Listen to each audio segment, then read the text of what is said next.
राहुल जैन जी, आपके पास आना चाहूंगी मैं। जी। टेक्नो फंडा, उसमें देखें अगर हम फंडामेंटली अगर बात करें तो क्या इस टाइम पे हमारे फंडामेंटल्स जो है वो बाजार को सपोर्ट कर रहे हैं, और साथ ही साथ अगर हम टेक्निकल चार्ट्स पे देखें तो कैसा लग रहा है, दोनों के दोनों साइमल्टेनियसली चल रहे हैं या ऑपोजिट डायरेक्शन है? जी, तो पहले तो मैं मैक्रो से स्टार्ट करना चाहूँगा फंडामेंटल्स में। आपको पता है परसों सीपीआई डेटा आया, वो काफ़ी स्टिकी हम्म। था और लास्ट वीक हमारा काफ़ी न्यूज़ में भी रहा कि अब कंफर्म हुआ सीपीआई डेटा के बाद। मार्केट ने एक्सपेक्ट किया कि अब जून से रेट कट स्टार्ट हो जाएंगे। उसकी वजह से हम्म। यूएस में एक अच्छी रैली मिली, परसों भी रैली मिली, कल भी मार्केट एक स्टेबल पोजीशन में रही, उसने नया लाइफ टाइम भी बनाया। लेकिन हमारी इंडियन मार्केट्स ने उसके बेसिस पे रिस्पॉन्ड नहीं किया। उसकी वजह मैक्रो नहीं रही, उसकी वजह माइक्रो रही। उसकी वजह जो इंडिया के सेबी रेगुलेशंस आए और जो उनके टाइटनेस चल रही है स्मॉल कैप और मिड कैप से लेकर, उसके अगेंस्ट ये रिएक्शन आया है पिछले 2-3 दिन के अंदर। और हम्म। ये जो रिएक्शन आया है, basically this is good for the market. ये तो एक इन्वेस्टर को प्रोटेक्ट करने के लिए एक्शन लिया गया है। उसका लॉन्ग टर्म गोल क्या हम्म। है? जितना ये स्मॉल और मिड कैप में फ्रॉथ बना है, जितना भी ये आउट, जिसको आप कह रहे हैं कि इसमें इनरेगुलेटेड मनी आ रहा है, उसको हाइड करने के लिए भी ये सब एक्शन ले रहा है।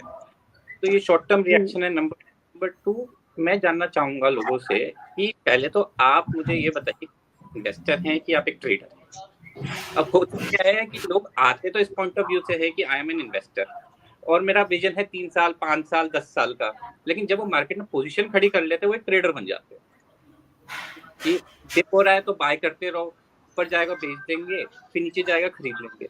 तो आप इसी मार्केट में इसको, इस सिचुएशन को आप एक बेनिफिट की तरह से लीजिए। आप सोचिए कि आपने जब एक स्टॉक बाय किया था, आपका क्या गोल था, किस विजन से आपने वो स्टॉक लिया, उसको क्या आपने इसको एक ट्रेड की तरह लिया था या as a long term investment opportunity की तरह लिया था?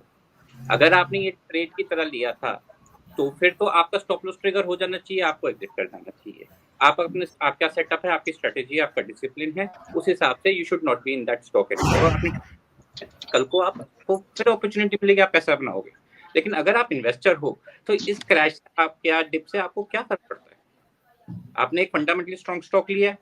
अगर आपने फंडामेंटली स्टॉक नहीं लिया है या आपने रेगुलरली स्टॉक लिया है, तो आप उस पर रिसर्च कीजिए। This is the best time to understand कि आपका स्टॉक अच्छा स्टॉक है। अगर अच्छा स्टॉक है तो आपको डरने की जरूरत नहीं है, और अच्छा स्टॉक नहीं है तो अपने पोर्टफोलियो को एडजस्ट कीजिए। तो ईदर वे, तो it's out about psychology. Market में ये सब तो होता ही रहेगा, और अगर आप इसके लिए रेडी नहीं हो, you will always be a victim. क्योंकि क्या है, आपको मार्केट का एक तरफ चलेगा, इससे बड़े बड़े टिप्स आएंगे, जैसे जैसे मार्केट और रैली करेगा आगे चल के, बिगर डाउन ट्रेंड्स और ड्रॉप। बट इसके लिए तो आपको मेंटली प्रिपेयर होना पड़ेगा ना। अगर this is what I think, more than fundamental और technical right now, I think it's about the psychology of the investor.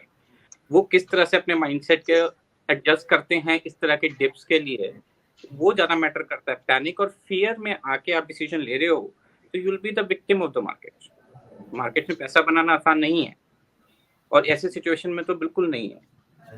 अब टेक्निकल पॉइंट ऑफ व्यू से अगर मैं आपको अपना पॉइंट ऑफ व्यू बताऊं, तो हमने आपको जैसे बताया था, अभी भी मार्केट जो है 21,870 का लेवल बार बार टेस्ट कर रहा है। कल भी उसने वहां से थोड़ी बाइंग देखी, आज भी उसने वो उसको टच करके फिर बाइंग देखी। तो हमारा ये लेवल जो है वो ब्रेक नहीं हो रहा है। ऑल्दो आई फील अब कि लेवल जैसे जैसे टेस्ट हो रहा है, ये पीक होता जा रहा है।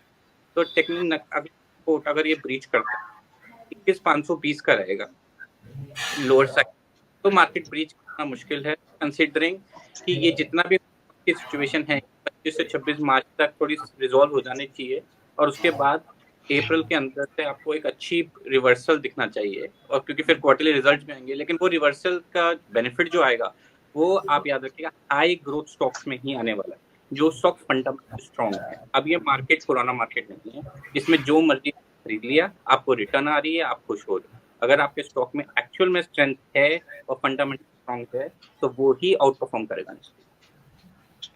राइट।